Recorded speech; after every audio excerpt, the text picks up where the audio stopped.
Audio-description de l'œuvre Neige 2, Lorraine S. Harris, 1915, Musée des Beaux-Arts du Canada, Ottawa.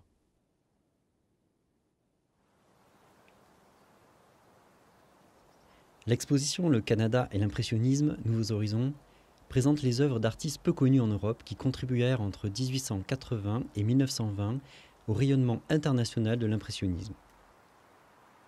En 2020, le Musée Fabre a la chance d'accueillir cet événement pour son unique étape française, ici, à Montpellier. Lorraine Harris, qui vécut de 1885 à 1970, fut un important peintre canadien, spécialiste des paysages. Il attribue une dimension spirituelle à ses tableaux. Force inspiratrice pour les autres artistes, il sut proposer une nouvelle vision de la représentation du paysage nordique canadien. Harris étudie pendant 3 ans en Allemagne, de 1904 à 1907, où il commence à s'intéresser à la théosophie, une approche mystique de la philosophie religieuse qui influencera sa peinture tardive. Issu d'une famille riche, il peut se consacrer entièrement à ses préoccupations artistiques. À l'Arts and Letters Club de Toronto, Harris fait la connaissance d'autres artistes partageant ses idées nationalistes. Ensemble, en 1920, ils fondent le groupe des Sept. Collectivement, ces artistes créent un éventail de nouvelles représentations du paysage canadien, en particulier du Nord.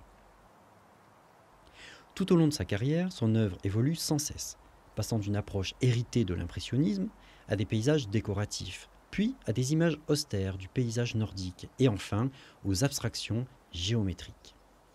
Selon Harris, l'art doit exprimer des valeurs spirituelles tout en représentant le monde visible. Ses œuvres évoquent souvent la tension entre les dimensions terrestres et spirituelles.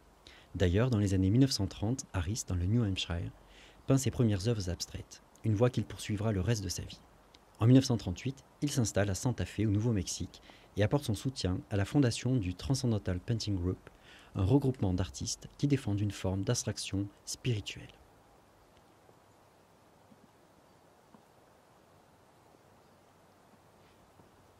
Le tableau dont nous allons parler échappe à la classification traditionnelle entre format paysage ou format portrait, car il est carré. Dans le même temps, le format carré confère neutralité, monumentalité et universalité à l'œuvre, même de dimension modeste. Ce choix n'est pas anodin, il est souvent privilégié par Harris pour les raisons évoquées. Neige numéro 2, c'est son titre, peint en 1918, mesure environ 1 mètre carré. On trouve ici une touche visible, large et épaisse, presque en aplat carré par endroits. Cette peinture à l'huile nous projette dans un paysage hivernal, timidement ensoleillé. Imaginez, vous êtes debout dans la neige, en pleine nature. Vous vous trouvez au sommet d'une petite colline couverte de neige. Devant vous, à 3 ou 4 mètres, 5 ou 6 arbres forment un bosquet, comme un groupe de personnes qui vous feraient face. Ce sont des sapins et des épicéas, aux branches généreusement couvertes de neige. À droite, contre le cadre, un sapin moyen occupe presque toute la hauteur de la toile. À son côté gauche, un plus petit arrive à peine à sa mi-hauteur. Plus à gauche, un espace vide, puis 2 arbres, de taille un peu inférieure au premier, se dressent au milieu. Ils semblent plus petits que le premier cité, car ils sont un peu plus loin et le bosquet est en pente. Notre regard est donc en légère plongée. Enfin, tout à gauche, un bon gros sapin à moitié mangé par la limite du tableau dépasse en hauteur le cadre. On ne voit donc pas sa cime. Vous et ce bosquet d'arbres qui fait face sur votre colline êtes dans une ombre de fin de journée qui recouvre presque tout dans des coloris bleutés et violines. Mais au-delà du bosquet, après la pente, entre et à travers les arbres, le paysage continue.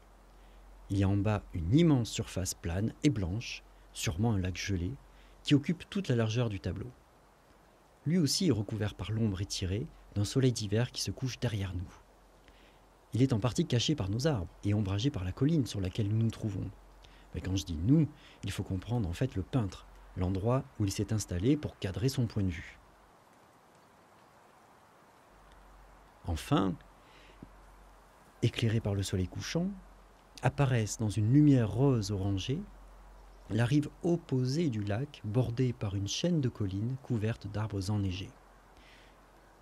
Cette chaîne s'étire horizontalement d'un bout à l'autre du tableau.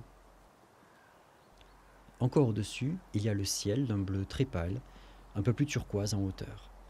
Des nuages horizontaux très fins zèbrent le ciel. Pour conclure, nous pourrions dire que Harris, dans sa vision presque enchantée du monde, dresse ici le portrait collectif d'une famille sylvestre, qui appartient à la grande communauté qu'est la forêt. Il ramène l'homme à sa propre condition de simple élément appartenant à un grand tout qui le dépasse très largement.